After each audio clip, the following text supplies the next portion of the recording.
Previously on 4WD Overland Africa.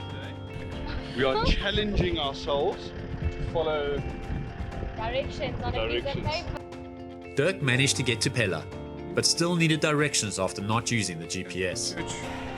Pella. Cruises bogged. All the cruisers and the trailers managed to get bogged down in the sand.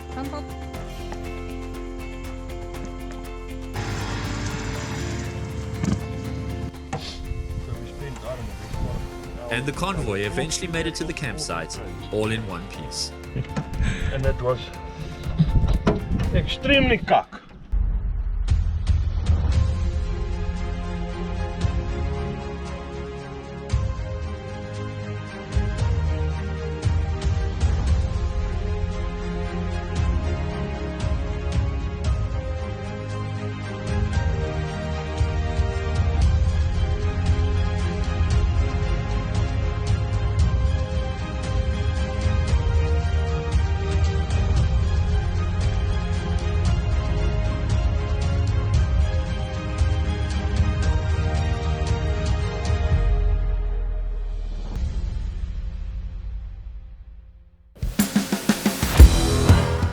Welcome back to 4WD Overland Africa.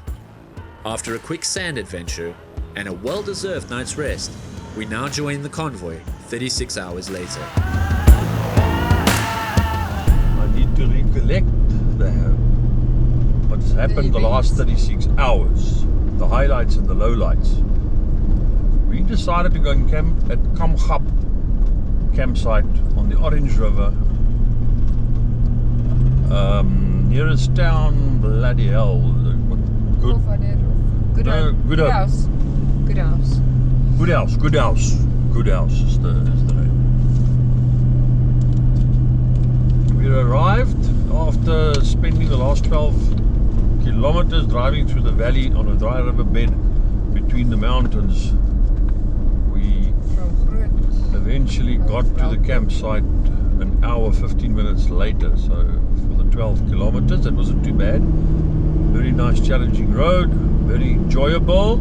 Got to the campsite, put up tents, caravans.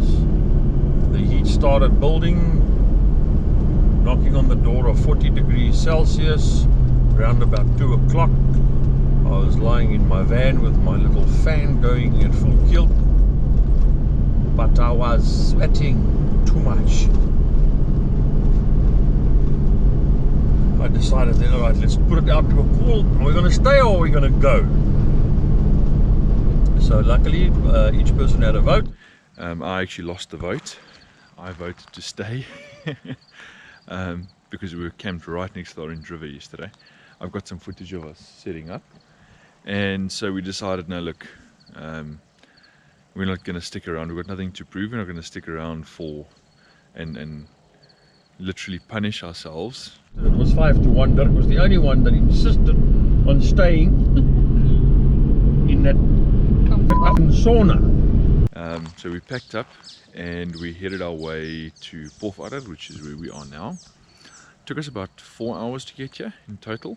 172 kilometers from the campsite next to the Orange River.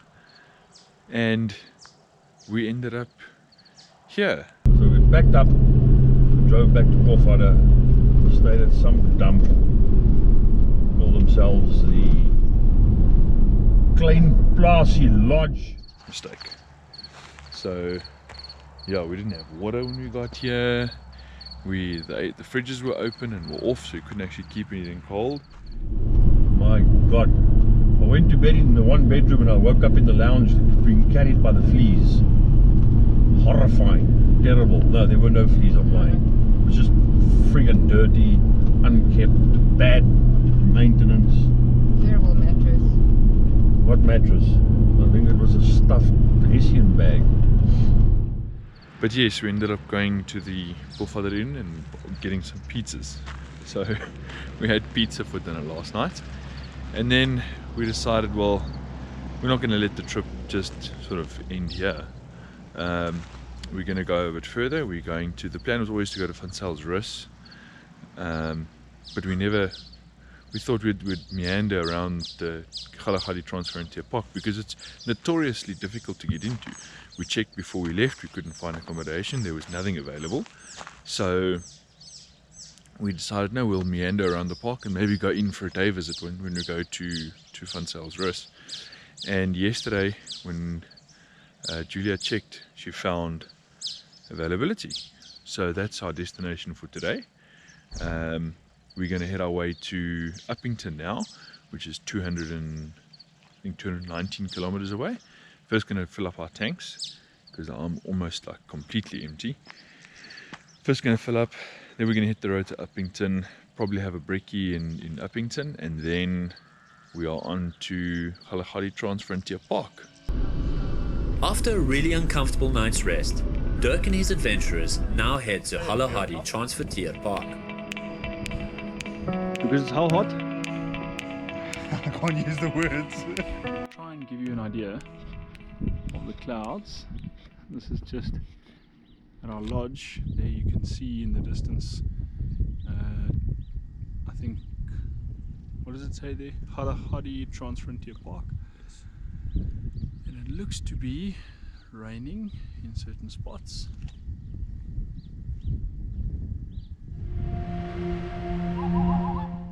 As the heat subsides with the approach of the African evening, the guys decide to make a fire.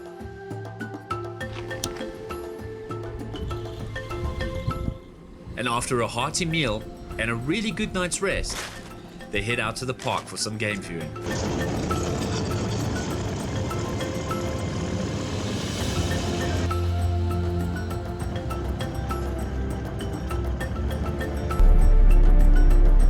Damn, I hope you can see this. A lion and a lioness under the tree that just made out. He's been trying for the past half hour since the kids have been sitting here watching them. I had to go back to camp for an emergency. And as I got here, he did the dirty deed again.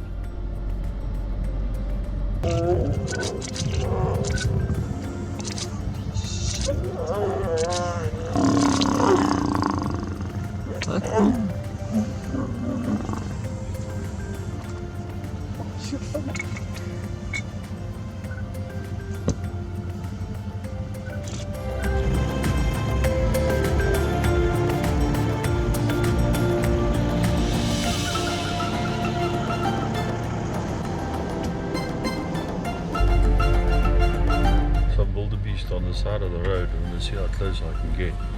They don't seem to be too spooked by us.